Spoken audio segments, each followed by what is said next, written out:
Jurassic Park out there. All right, on to the more important stuff. Every sweet potato has a vibe.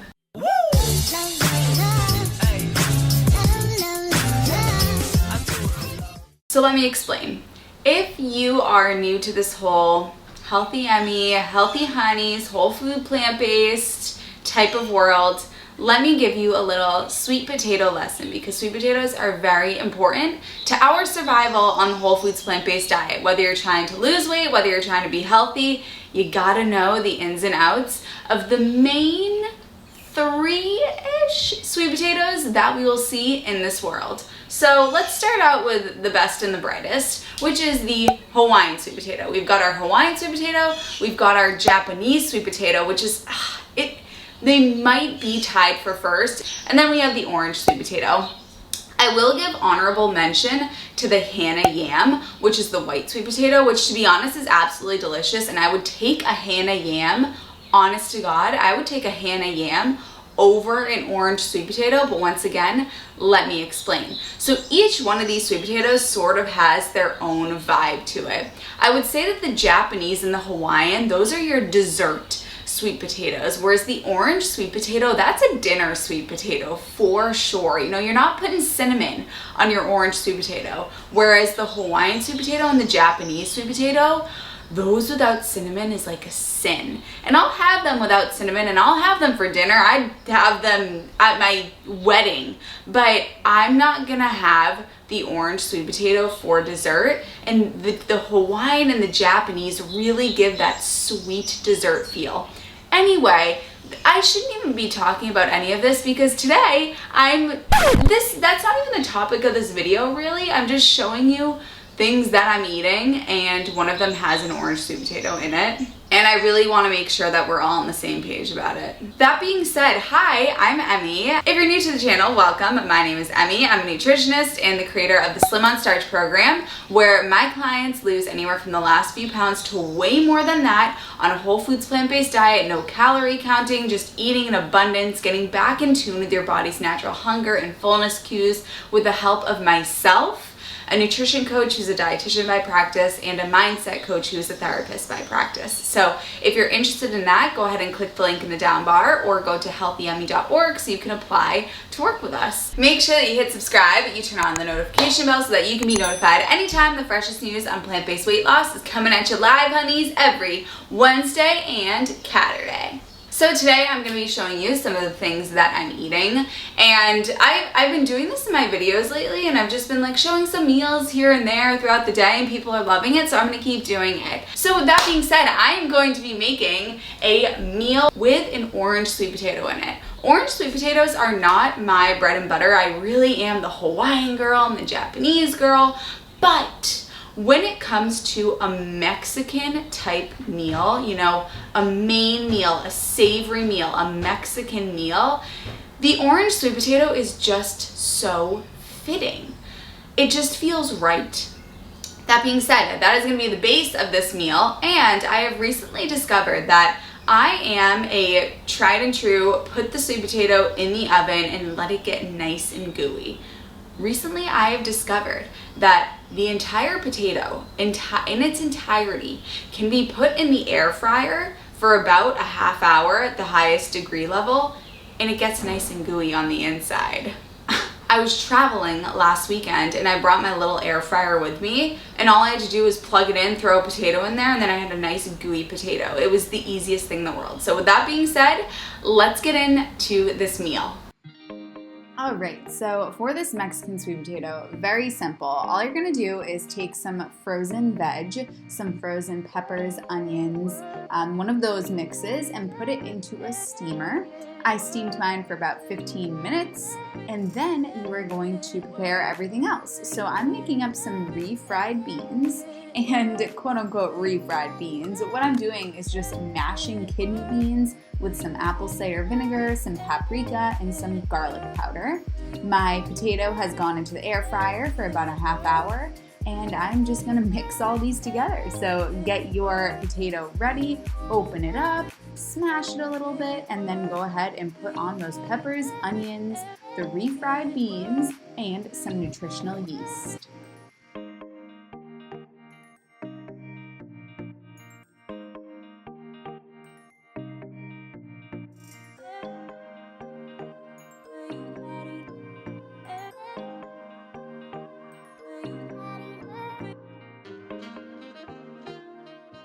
Welcome to post orange sweet potatoes, so not dessert, but kind of like that main savory meal. Are we all on the same page? Good, we got it, okay. Hi, welcome to post orange sweet potato Emmy, and I'm gonna be talking about our metabolism.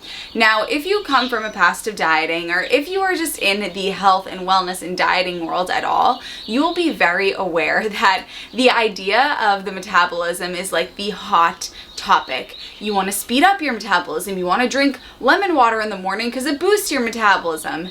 It doesn't. You want to do all these things to make sure that you keep your metabolism going because you've probably damaged it from all these years of dieting. And a lot of people, this is what we're told, right? And a lot of people are led to believe that from all of these years of restriction and yo-yo dieting and counting calories and restricting carbs, that their metabolism is damaged. And especially if they are older, if you're, not in your 20s anymore and you're getting into having it be decades of dieting, people can tend to believe, well, I really think my metabolism has just slowed down and that's the way that it is now. And I'm gonna have to count these calories. I'm gonna have to restrict because that's just my reality. So I'm going to be talking about that today.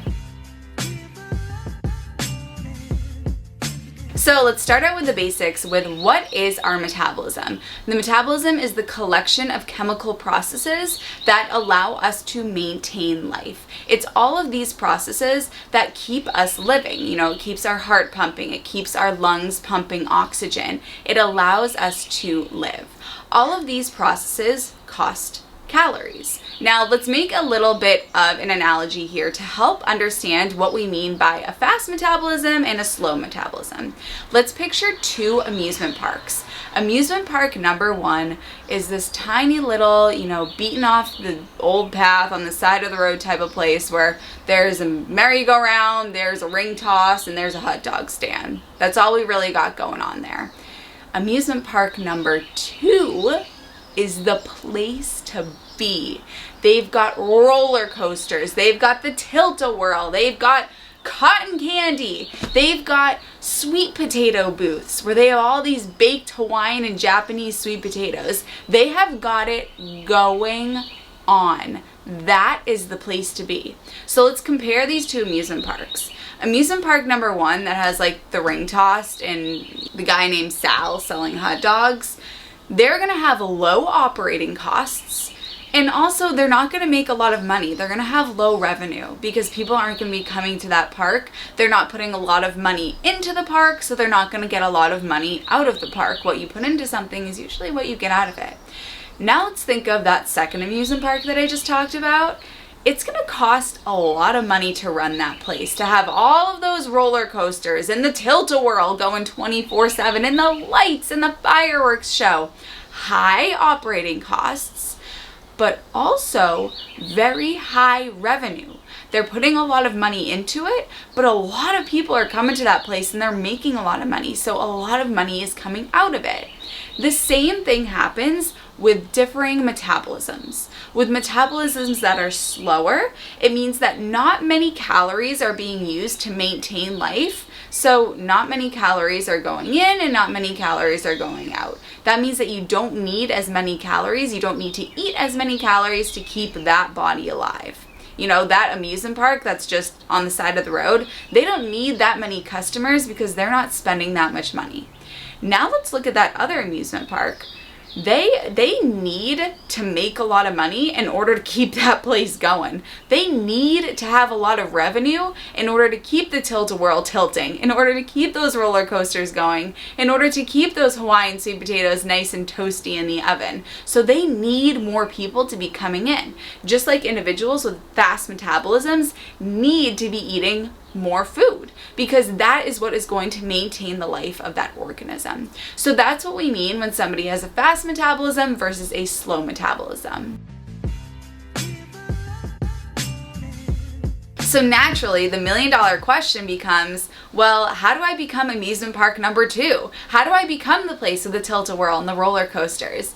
Within this question, there are a lot of sub-questions. And what we're going to do is we're going to go through each one of these sub-questions to help us answer this big million-dollar question. So the first sub-question is, am I just born as park number 1 or park number 2?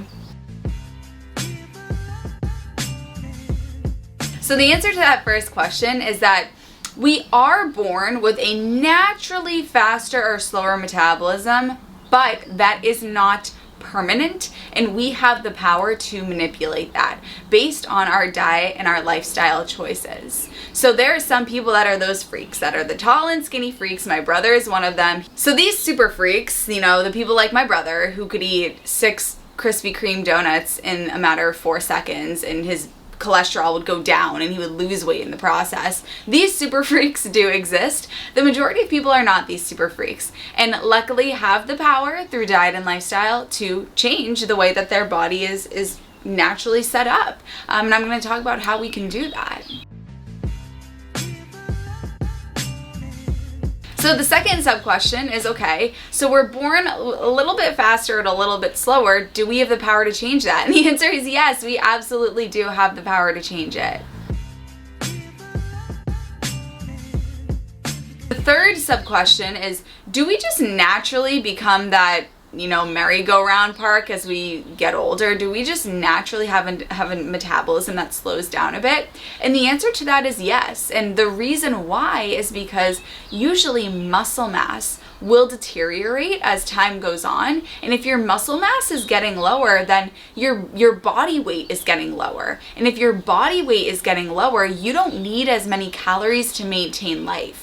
The more lean muscle mass you have, the more calories you need to maintain that muscle mass. So once again, this ties back to the fact that we absolutely do have the power to manipulate our metabolism by making sure that we take the diet and lifestyle measures to maintain healthy, lean muscle mass and to fuel our metabolism. So if you just sort of let yourself roll over and die, your metabolism naturally will become a little bit slower, but that does not have to be the case. I have plenty of clients well into their 40s, 50s, even 60s who are on this program, who their metabolism is revving up and they are losing weight and turning into fat burning machines because they're taking the steps to improve the speed of their metabolism. So if you just roll over and die and do nothing, then your metabolism will naturally slow down. You are already taking the first step to making sure that your metabolism does not do that because you're watching this video. So keep watching so that I can tell you exactly how we do this. And I do just want to give you a little bit of faith and insert a clip of my client Tammy, who she's 44, and she said, after all these years of dieting and doing these little tips and tricks, the old tips and tricks aren't working anymore, and my metabolism really is slowing down. And then this happened in a matter of weeks. This is working, and it's seriously working. Like, my body became a fat burning machine. I mean, what was it, like 3.5 pounds the first week, 3 pounds, 3 pounds, 2 pounds, 2 pounds, 2 pounds. And I was like, I'm talking fit. What's that? You're already fit. It's not like you're 300 pounds and have a ton of weight to lose. No, and that I did not anticipate this. Like, I thought maybe a pound, maybe it'll take, if I can lose like, a couple pounds, maybe 5-6 pounds over 6 weeks. That's nice, right? And to learn something new. But no, it was seriously, I was so excited. So don't worry, I got you taken care of. But before I want to tell you how it is that we do that, I do want to answer the last sub question, which is, can dieting ruin our metabolism forever? And the answer to that is no. Our bodies are extremely adaptive. Dieting will make your metabolism adapt. It will turn down the amount of calories that you're burning because it's like a fire. If you're putting in less fuel, the flames are going to be less crazy. So from all these years of dieting, your fire is just a little bit lower. But once you start to add more wood to that fire, more high quality wood, and get your fire really rip roaring and burning, then your metabolism is going to start to speed up. And there's a very specific foods that we want to use to do this in a way that we want to do it. And it's not just, go eat a bunch more calories. That's probably not going to work, especially if you're not eating the right calories, because then your metabolism does not rev up and you're eating way more calories than you were before, which could be a recipe for weight gain. So keep watching and let me tell you exactly how we're going to do this.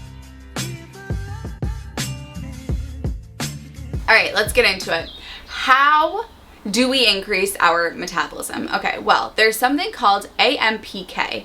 AMPK is the energy sensor within our cells. In order to have a fast metabolism, we want our AMPK levels to be high because that means that our cells are functioning at a very high energy. They're speeding around, they're ready to go, they're ready to burn calories. In order to increase AMPK levels, we must be eating an abundance of plant-based foods because study after study shows and proves that plant-based foods boost AMPK levels. So by eating whole plant foods like the meal that I just showed you and like the meal that I'm going to show you later in this video when I eat something else, those are examples of foods that are going to rev up your metabolism because they are improving the AMPK levels, increasing the AMPK levels within your cells. Next, you want to make sure that the plant foods that you're eating are in their whole unprocessed form. Anything that's coming in packages, any of these veggie burgers or these replacement meats or any of this kind of stuff, that's not what we're going for. I want you to eat whole, unprocessed food in its real form, something that your grandmother would see and say, oh, I know what that is. That's an apple, that's a banana, that's a potato. These are whole, unprocessed foods. The reason why I really want us to capitalize on these is because the more processed a food is, the less work your body has to do to work through it. The less processed a food is, your body really has to work to eat these foods because it has to break everything down. Either you break the food down within your body, which costs calories, which is a calorie burning activity, breaking down whole foods, or you have the factory break it down for you and spare your body those calories, aka keep your metabolism lower. So by eating these whole unprocessed plant foods, you're speeding up your metabolism. So we want to eat plant-based foods. We want these plant-based foods to be in their whole unprocessed form. And then the third thing that we want to do is make sure that we maintain our muscle mass. And this means just engaging in enjoyable exercise, nothing crazy, just normal weight-bearing exercises, which could even be something like walking. Walking is considered a weight-bearing exercise, which keeps your muscle mass intact so that your muscles don't deteriorate away. And then, as your body weight gets lower and your lean muscle mass gets lower, the amount of calories that you need to stay alive gets lower as well. So by engaging in healthy daily movement, nothing crazy, not going to the gym and busting out these crazy workouts or going to Soul Cycle or anything insane like that. It's not necessary. It is just engaging in daily movement that keeps your heart pumping and keeps your muscle mass up. These activities are going to keep your metabolism high because you are maintaining your muscle mass. And with that, it's time for a tea break. And it's time for a meal break. So I am making a black rice salad. Now you can do this with any kind of rice that you have, but I think that the black rice looks really pretty. So I am just prepping up some raw veggies and stone fruit to throw into the salad. So I am chopping up some cucumber, a green bell pepper, and also a plum for some sweetness. And I'm also going to drain some chickpeas and throw that in with some cooked black rice.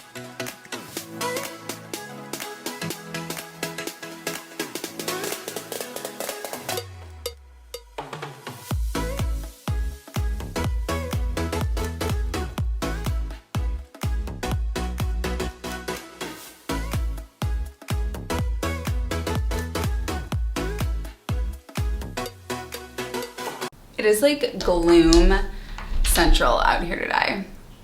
This happened the other day when I filmed a video. It was so nice out. Hit record and the sun was like, bye. But can't steal my sunshine. Alright guys, I hope that you enjoyed today's video. I love you so much. If you want more videos like these, then let me know. And make sure to go to healthyemmy.org if you want to work with me. And I'll see you in my next video.